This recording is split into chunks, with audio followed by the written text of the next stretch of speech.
बिस्मिल्लाहिर्रहमानिर्रहीम। अस्सलाम वालेकुम नादरीन, आप यूट्यूब चैनल देख रहे हैं। मैं इमरान ख़ान। इस्लामी दुनिया हो, मिडल ईस्ट के अरब हों या यूरोप के ईसाई, उन सब की नज़रें तुर्की के ऊपर हैं और उसकी एक बड़ी ख़ास वजह है। लगभग 2-2.5 साल रह गए हैं और उसके बाद मुआहदा लौज़ान की मुद्दत ख़त्म हो जाएगी। जो भी कोई इससे इंटरनेशनल मुआहदे होते हैं 100 साल के बाद वो अपनी वक़्त खो जाते हैं।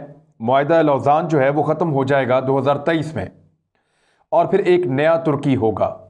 इस बारे में रजब तैयब एर्दोगान कई मरतबा कह चुके हैं कि तुर्की बदलने जा रहा है 2023 के बाद।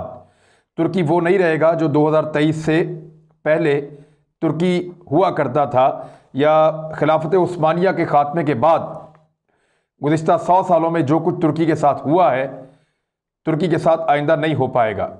तुर्की को बहुत सारी सहूलियात मिल जाएंगी, बहुत सारी पाबंदियां ख़त्म हो जाएंगी और तुर्की खुलकर वो सारा कुछ कर पाएगा जो इससे पहले वो नहीं कर पा रहा था। अब रजब तैयब एर्दोगान 2023 के बाद क्या करेंगे और तुर्की कैसा होगा, ये एक बहुत बड़ा सवाल है। 2023 पाकिस्तान में इंतखाबात का साल है और उस साल पाकिस्तान में भी फैसला होगा कि यहाँ किसकी हुकूमत बनेगी। लेकिन बहुत सारे लोग ऐसा कह रहे हैं और अखबारात ये लिख रहे हैं, ना सिर्फ तुर्की में, मिडल ईस्ट में, यूरोप में, बल्कि दुनिया भर में। वो ये कह रहे हैं कि एक टाइटल है, टाइटल ऑफ न्यू सुल्तान या खलीफा का, वो रजब तैयब एर्दोगान हासिल करना चाहते हैं। वो इस्लामी दुनिया को लीड करना चाहते हैं और खिलाफत उस्मानिया की बहाली के लिए या खिलाफत उस्मानिया जैसी ताकत हासिल करने के लिए उन्होंने कुछ इक़दाम किए हैं। इनमें से कुछ 15-16 इक़दाम मेरे पास लिखे हुए हैं और इनकी डिटेल मुख्तलिफ अखबारात में छपी है। इन पे आर्टिकल्स लिखे गए और तैयब एर्दोगान की शदीद मुखालफत की गई। तुर्की के बाहर दुनिया ने इसकी बहुत मुखालफत की है, लेकिन तैयब एर्दोगान ने ऐसे 15-16 काम किए हैं जिससे नज़र आ रहा है कि उनका इरादा क्या है और वो मुआहदा लौज़ान ख़त्म होने के बाद क्या करने वाले हैं 2023 के बाद। जो लोग मुआहदा लौज़ान के बारे में नहीं जानते, मेरी एक वीडियो मैंने माजी में की है, उसमें जाकर वो देख सकते हैं। अच्छा, अब ये कुछ चीज़ें हुई हैं माजी में जो तैयब एर्दोगान ने की हैं खिलाफत उस्मानिया की बहाली के हवाले से या खिलाफत की बहाली के हवाले से, वो चीज़ें मैं आपके सामने रखता हूँ। नंबर 1, 2017 में तुर्की में एक रेफरेंडम हुआ था जिसके बाद यहाँ से पार्लिमानी सिस्टम जो है उसको ख़त्म किया गया और एक सदारती निज़ाम लाया गया। इस निज़ाम में एक ही दिन में इंतखाब होता है, डायरेक्टली सदर का इंतखाब भी उसी दिन होता है और पार्लियामेंट के मेंबर्स का इंतखाब भी उसी दिन होता है। और अब तुर्की का निज़ाम 3 चीज़ों पे खड़ा है। एक, लेजिस्लेटिव यानी जो कानून साजी करती है, एक असेंबली मौजूद है। दूसरा, एग्जेक्टिव यानी वो सदर मौजूद है जो मुल्क का निज़ाम चलाता है। और तीसरा, जुडिशरी यानी अदालत जो आज़ाद है। तो इस नए निज़ाम में वज़ीर आज़म की पोजीशन ख़त्म कर दी गई और सदर के पास इख्तियारात बहुत ज़्यादा बढ़ गए हैं। तो ये समझा जा रहा है कि इन इख्तियारात को इसलिए बढ़ाया तैयब एर्दोगान ने कि वो उस तरह के इख्तियारात चाहता है जैसे एक खलीफा के पास हो सकते हैं या उससे मिलते जुलते, और उन्होंने अपनी पावर्स में इजाफा किया है ताकि वो 2023 के बाद बेहतर तरीके से अपने एजेंडे को आगे बढ़ा सकें। नंबर 2, 2016 में जब अमेरिका ने एक फ़ौजी बगावत करवाई तुर्की के अंदर, तो उस बगावत को तैयब एर्दोगान के हामियों ने कुचल दिया, अवाम ने कुचल दिया और तैयब एर्दोगान ने उसके बाद अपोजिशन को कुचल के रख दिया। और इस वक्त वो तुर्की की एक बहुत बड़ी पॉलिटिकल ताकत के तौर पे वहाँ मौजूद है।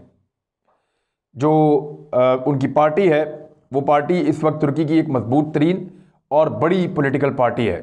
जस्टिस एंड डेवलपमेंट पार्टी उनकी पार्टी का नाम है और वो एक मजबूत तरीन पार्टी के तौर पे इस वक्त मौजूद है तुर्की में। तीसरा एक काम उन्होंने ये किया कि जो तालीमी इदारे हैं तुर्की के अंदर, वहाँ पे इस्लामी तालीमात को लाजमी करार दे दिया।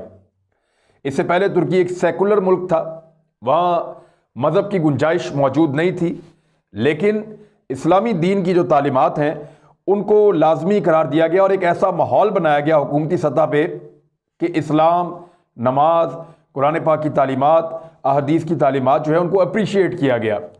यानी जो बच्चे ज़्यादा नमाज़ पढ़ते हैं और नमाजें पंचगाना अदा करते हैं मस्जिद में जाके, उनको तैयब एर्दोगान साइकिलों के तोहफे देते हैं, दीगर तोहफे देते हैं। रमज़ान के अंदर एक माहौल बनाते हैं, लोगों के घरों में अफ्तारी पे जाते हैं, फिर उसकी प्रमोशन की जाती है मीडिया के ऊपर। तो बाकायदा तुर्की में एक इस्लामी निज़ाम टाइप का लाया जा रहा है और उसके लिए राह हमवार की जा रही है, लोगों को अप्रिशिएट किया जा रहा है, उनकी हौसला अफजाई की जा रही है जब वो इस्लाम की तरफ आते हैं। मसाजिद पे खासी तवज्जो दी गई है और इस वक्त अगर आप तुर्की में जाएं तो वहाँ मसाजिद के अंदर आपको रश नज़र आएगा। वहाँ लोग नमाज़ पढ़ने के लिए मसाजिद का बहुत बड़ी तादाद में रुख करते हैं, किरात के मुकाबले करवाए जाते हैं और बहुत सारी ऐसी चीज़ें, कुरान पाक की जो किरात है उसके मुकाबले करवाए जाते हैं और तुर्क जो है वो बड़ी अच्छी किरात करते हैं। चौथा एक उन्होंने जो तैयब उर्दगान ने काम किया वो ये किया कि 2016 में जुलाई में जो अतातुर्क का सकाफती मरकज़ था उसको ऑलमोस्ट ख़त्म कर दिया गया था और इसको दोबारा से रेनोवेट किया गया है और 2018 में इसको दोबारा से इसका एक बजट भी रखा गया और फिर तैयब उर्दगान ने जो तुर्की के बहरी बेड़े थे उस्मानिया खिलाफत के उनको रेनोवेट करके और यहाँ पे म्यूज़ियम बनाए हैं और उन चीज़ों को ज़्यादा ग्लोरीफाई कर रहे हैं जो सेकुलर तुर्की के साथ नहीं जुड़ी हुई, जो चीज़ें जुड़ी हुई हैं खिलाफत उस्मानिया के साथ या उनकी मजहबी वाबस्तगियों के साथ। तो ये भी एक चौथा कदम उन्होंने उठाया। पांचवा, जो अहम शाहराह हैं, सड़कें हैं, इलाके हैं, हत्ता के जो बहुत बड़े बड़े पुल हैं तुर्की के अंदर, यानी बॉस्फोरस में यूरोप और एशिया को मिलाने वाले 3 बहुत बड़े बड़े पुल हैं जहां से हज़ारों गाड़ियां एट अ टाइम गुजरती रहती हैं। इनमें जो पहला पुल है उसका नाम बॉस्फोरस ब्रिज है, उसके बाद जो सबसे बड़ा ब्रिज नया बना है उसका नाम सुल्तान सलीम ब्रिज रखा गया है। इलाकों के नाम भी खिलाफत उस्मानिया के सलातीन और उनके अहम तरीन लोगों के और जंगजुओं के नामों के ऊपर रखे जा रहे हैं और फ़तेह सुल्तान मोहम्मद ब्रिज जो दूसरा ब्रिज है बॉस्फोरस का उसका ये नाम रखा गया है। ये जो थर्ड ब्रिज है जो बहुत बड़ा है इसका नाम सुल्तान सलीम ब्रिज रखा गया है। तो इसी तरह इस्तांबुल में, दीगर शहरों में जहाँ जहाँ पे डेवलपमेंट होती है, नई चीज़ें बनती हैं, तो उस्मानिया खिलाफत के जो नाम हैं उनको ज़िंदा किया जा रहा है। नंबर 6, 2017 में एक पोस्ट की तस्वीर ट्विटर के ऊपर तैयब उर्दगान ने और उसमें दिखाया गया कि सल्तनत उस्मानिया की जो 57th इन्फेंट्री आर्मी डिवीज़न थी, यानी उस्मानिया सल्तनत की जो आखिरी फ़ौज का एक हिस्सा था, उसमें एक बड़ा अहम किरदार अदा किया था 57वीं आर्मी डिवीज़न और उसका जो एक बैनर था उसके साथ तैयब उर्दगान की तस्वीर पोस्ट की गई और उसमें तारीफ़ की गई उस फ़ौज की जिसने खिलाफत उस्मानिया के लिए आखिरी हद तक लड़ाई की और ये वर्ल्ड वॉर 1 के अंदर ये जो ब्रिगेड थी, ये जो डिवीज़न थी, सॉरी, ये लड़ी थी। 7वां काम उन्होंने ये किया कि 2015 में अज़रबैजान के सदर ने दौरा किया तुर्की का, तो पहली मरतबा ऐसा हुआ कि खिलाफत उस्मानिया की जो फ़ौज थी उनके लिबास के अंदर एक पूरा दस्ता तैयार किया गया और उस दस्ते ने परेड में हिस्सा लिया और जो गार्ड ऑफ ऑनर मिलता है उसमें वो दस्ता शामिल था खिलाफत उस्मानिया के जो फ़ौजी थे उनके लिबास पहनकर।